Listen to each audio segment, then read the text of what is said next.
चलिए बेटा, तो अभी हम लोग देखेंगे सेंट्रोइड कैसे फाइंड आउट किया जाता है ना। Centroid of a triangle. सबसे पहले तो आप लोग को ये बात पता होना चाहिए कि सेंट्रोइड किसको कहा जाता है, ठीक है ना। तो कोई भी ट्रायंगल है आपके पास, मान लीजिए, और इस ट्रायंगल के अगर आप मिड पॉइंट्स को ज्वाइन कर देते हो उसके अपोजिट वर्टेक्स से, इस ट्रायंगल के जो सेगमेंट्स है उन सेगमेंट्स के जो मिड पॉइंट्स है उस सेगमेंट के ऑपोजिट वर्टेक्स से उसको जोड़ देने से क्या बनता है, मीडियन बनता है। सो दिस इज द मीडियन। ये दूसरी मीडियन और ये तीसरी मीडियन। ऐसे कितने मीडियन होते हैं किसी भी ट्रायंगल को? 3 मीडियंस होते हैं। तो मैं इसको नाम दे देता हूँ ABC। तो आप किसी भी ट्रायंगल के 3 मीडियंस को अगर ड्रॉ करेंगे तो उनका पॉइंट ऑफ इंटरसेक्शन जो होता है उसको कहा जाता है सेंट्रोइड। ठीक है बेटा, तो इसको G से, स्टैंडर्ड नोटेशन है कैपिटल G। सो सेंट्रोइड को डिनोट करने के लिए कैपिटल G का इस्तेमाल किया जाता है। अब हमें यहाँ पर क्या बताना है, देखिए, अगर आपको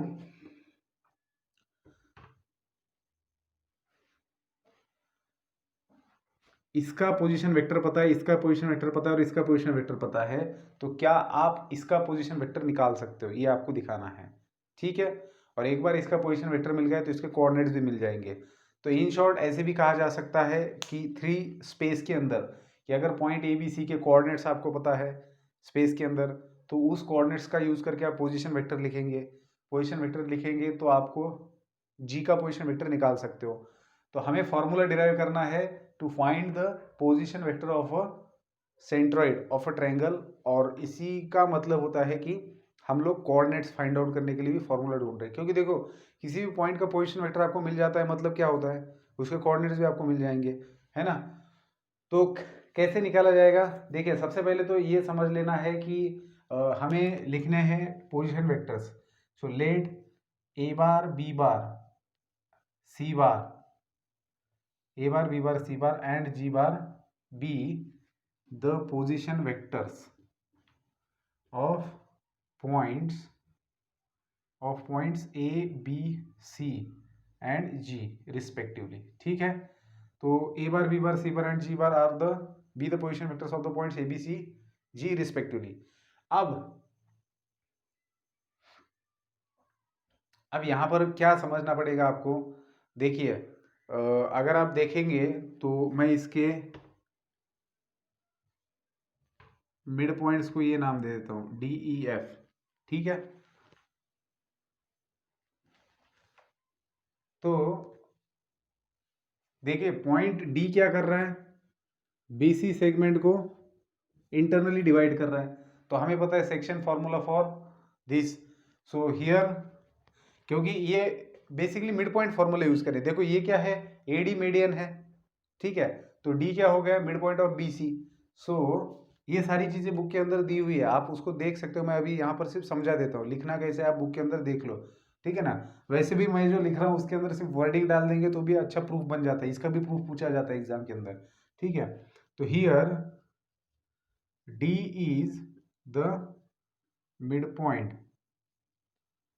of segment BC and therefore D bar is equals to B bar plus C bar divided by 2 since by midpoint formula। अब midpoint formula तो हमने देखा है, it is the particular case of section formula for internal division, है ना। तो D बार जैसे मिल जाता है। अब देखिए यहाँ पर, अब अगर आप देखेंगे तो G, point G divides segment AD internally in the ratio 2:1, in the ratio AG is to GD which is equal to 2:1। अब यहाँ पर देखिए बेटा क्या हो रहा है। अब आपको लगेगा ये तो दिया हुआ नहीं, ये कहाँ से लिया, तो ये आपको भी पता होगा, ये प्रॉपर्टी है सेंट्रोइड की। आप किसी भी ट्रायंगल में जब मीडियंस निकालते हो 3, तो उसका जो पॉइंट ऑफ इंटरसेक्शन होता है वो बेसिकली क्या करता है, उस मीडियन को डिवाइड करता है। और कैसे डिवाइड करता है, तो देखिए यहाँ पर 2 पार्ट होते हैं सेगमेंट के और एक पार्ट इधर होता है। मतलब जो वर्टेक्स वाला साइड होता है ना, देखिए मीडियन को 2 साइड से, एक वर्टेक्स वाला साइड है और एक सेगमेंट वाला साइड है, ट्रायंगल के सेगमेंट वाला साइड है। तो ये आपका सेगमेंट AD है और इस एडी का जो वर्टेक्स वाला साइड है तो वो 2 टाइम्स, मतलब देखिए अगर आप इस एडी के 3 इक्वल पार्ट्स करते हो तो 2 पार्ट चले जाएंगे इस इधर और एक पार्ट आएगा इधर। फिर से देखिए ये जी जो है ये सेंट्रोइड है, तो बी के भी ये बी को भी ये इंटरनली डिवाइड करेगा 2:1 में। तो 2 वाला पार्ट किधर का लेने का है, वर्टेक्स वाला पार्ट होता है, तो हमें इसकी तो जरूरत नहीं है, हम बस इसी के साथ में डील करेंगे। तो यहाँ पर हमें दिख रहा है कि G is the midpoint of segment A D and it internally divide segment A B. क्या कहा मैंने, पहला वाला सेंटेंस मेरा ध्यान नहीं था, छोड़ दो उसको। देखो G internally divide segment A D in the ratio 2:1, तो इससे तो हम इंटरनल डिवीजन वाला सेक्शन फॉर्मूला यूज कर सकते हैं। जी का पोजीशन वेक्टर क्या है, therefore G bar is the position vector of G, तो क्या होता है 2 टाइम्स डी बार। इसको अगर मैं ऐसे हॉरिजॉन्टल लिखूंगा तो आपको और समझ में आएगा अच्छे से। ए डी आपका पॉइंट है और यहाँ पर मान लीजिए आपका जी है, तो 2:1 में इसको डिवाइड कर रहा है, तो जी बार कैसे लिखेंगे आप, 2 times D bar plus 1 times A bar divided by 2 + 1, ऐसे लिखेंगे ना। अब यहाँ पर अगर आप डी बार का वैल्यू रखते हो ऊपर से, जो यहाँ पर दिख रहा है आपको 2 times B bar plus C bar divided by 2, अगर ये वैल्यू रखते हो plus A bar divided by 3, तो हमारा काम बन जाता है 2 2 कैंसिल, तो बचा क्या, B bar plus C bar plus A bar. इसको अगर ढंग से लिखेंगे तो A bar plus B bar plus C bar divided by 3। So this is what, this is the position vector of centroid G in terms of position vectors of the vertex of the triangle. तो आपने centroid का position vector find out कर लिया इन terms of position vector of vertex of the triangle. तो ये proof भी exam में पूछा जा सकता है, इसलिए प्रूफ ध्यान में रखना है।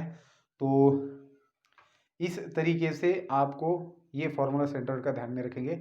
एग्जाम्पल में कैसे यूज होता है ये मैं आप लोगों को बता दूंगा जब एग्जाम्पल लेंगे, ठीक है, एक्सरसाइज के अंदर। तो ये था बेटा सेंट्रोइड ऑफ अ ट्रायंगल। अब टेट्राहेड्रॉन नाम का एक और 3 डायमेंशनल फिगर होता है, ठीक है। तो टेट्राहेड्रॉन आप गूगल पर सर्च करके देख सकते हो कि कैसे उसका फिगर होता है, या फिर आपके बुक के अंदर भी दिया हुआ है, ठीक है। तो टेट्राहेड्रॉन जो है, इस टेट्राहेड्रॉन का सेंट्रोइड कैसे निकाला जा सकता है, तो उसका प्रूफ तो नहीं है हमें, मैं सीधा आपको फॉर्मूला बता देता हूँ। तो जो आपका टेट्राहेड्रॉन होता है उसको 4 वर्टेक्स होते हैं, तो अगर उनके उन 4 वर्टेक्स को हम ए बी सी डी नाम दे देते हैं और उनके अगर position vector A bar B bar C bar and D bar ले लेते हैं, ठीक है ना, तो A bar plus B bar plus C bar plus D bar divided by 4 is the position vector of the centre of a tetrahedron. तो tetrahedron का centroid निकालने का फॉर्मूला ये है in terms of vertices of a tetrahedron, तो इसको भी ध्यान में रखना है, ठीक है बेटा।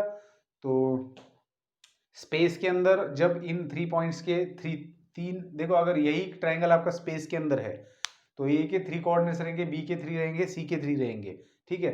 तो उस समय आपको ये जी बार कैसे निकालना है ये एग्जाम्पल में देखेंगे हम लोग, ठीक है। सेम प्रोसेस होता है, जैसे यहाँ पर पोजीशन वेक्टर दिया है, तो अब अगर ये स्पेस में होता है तो हम इसको आई कैप जे कैप और के कैप के फॉर्म में लिखते हैं, तो उससे कोई दिक्कत नहीं होगी हमें, ठीक है ना। तो आई कैप के को कॉमन निकाल के उसके कोएफिशिएंट को साथ में लेना पड़ेगा। अब ये कैसे करना है एग्जाम्पल में देखेंगे, लेकिन इस वीडियो का जो था हमारा मोटो बनाने का वो ये था कि हमें centroid of a triangle find out करना था। इसका प्रूफ बुक के अंदर था, सिलेबस में है। टेट्राहेड्रॉन का प्रूफ नहीं है और लेने की जरूरत भी नहीं है, तो सिर्फ टेट्राहेड्रॉन का फॉर्मूला ध्यान में रखो और ये सेंटर ऑफ अ ट्रायंगल का फॉर्मूला ध्यान में रखो। एक और चीज़ मैं आपको बता दूं कि एग्जाम्पल में तो बताना ही है वो, लेकिन अभी बता देता हूँ कि जब भी मान लीजिए किसी सेगमेंट को कोई पॉइंट इंटरनली या एक्सटर्नली डिवाइड करता है, तो हमें कई बार ऐसा पूछा जाता है कि वो कौन से रेशो में डिवाइड कर रहा है, तो आपको कुछ और इन्फॉर्मेशन दी हुई रहती है, जैसे पॉइंट ए और जैसे मान लीजिए कि ए यहाँ पर ए डी सेगमेंट है, तो आपको ए और डी के कोऑर्डिनेट्स दिए हुए रहेंगे और बोलेंगे कि जी डिवाइड्स दिस सेगमेंट। अब ये नहीं बताएंगे वो कि इंटरनली डिवाइड कर रहा है कि एक्सटर्नली, सिर्फ इतना बोलेंगे कि G divides this segment, then find the position vector of G. या फिर बोलेंगे कि ये कौन से रेशो में इसको डिवाइड करता है। तो जब आपको ये रेशो निकालना होता है ना, जैसे m/n होता है, तो हम लोग m/n नहीं लेंगे, हम लोग λ/1 लेंगे। λ/1 में ये डिवाइड करता है, ऐसे बोलेंगे। ऐसा क्यों लेना पड़ता है, क्योंकि आप कैलकुलेशन में आसानी पाएंगे, ठीक है। तो हमेशा इस बात को ध्यान में रखना है। तो जब आप λ/1 में उसको डिवाइड करते हैं, क्योंकि आपको पता नहीं कि रेशो कौन सा है, क्या है, वही आपको फाइंड आउट करना है। तो आप एज्यूम करते हो कि मान लो कि जी डिवाइड कर रहा है एडी को, एक्सटर्नली कर रहा है इंटरनली कर रहा है ये भी पता नहीं है, आप सिर्फ बोलेंगे कि जी एडी को डिवाइड कर रहा है इन द रेशियो λ/1, ठीक है। और फिर जब आप कैलकुलेशंस करेंगे तब लैम्बडा का वैल्यू अगर पॉजिटिव आता है तो हम लोग कहेंगे कि ये पॉइंट इसको इंटरनली डिवाइड कर रहा है, और अगर लैम्बडा का वैल्यू नेगेटिव आता है तो हम बोलेंगे कि ये पॉइंट इसको एक्सटर्नली डिवाइड कर रहा है। ठीक है बेटा, तो इस चीज़ को मैं पहला ही हमारा एग्जांपल इसी के ऊपर डिपेंड है एक्सरसाइज के अंदर का। तो अब हमारा थ्योरी खत्म हो चुका है जो सेकंड एक्सरसाइज के लिए नेसेसरी था। क्या क्या देखा हमने इसके अंदर? हमने देखा कि कैसे एक पॉइंट किसी सेगमेंट को इंटरनली या एक्सटर्नली डिवाइड करता है, ये कॉन्सेप्ट। फिर हमने section formula for internal division देखा, फिर हमने section formula for external division देखा, और फिर सेंट्रोइड के लिए फॉर्मूला देखा। तो मिलते हैं बेटा नेक्स्ट वीडियो में, जिसके अंदर हम लोग एग्जाम्पल सॉल्व करेंगे। Good bye.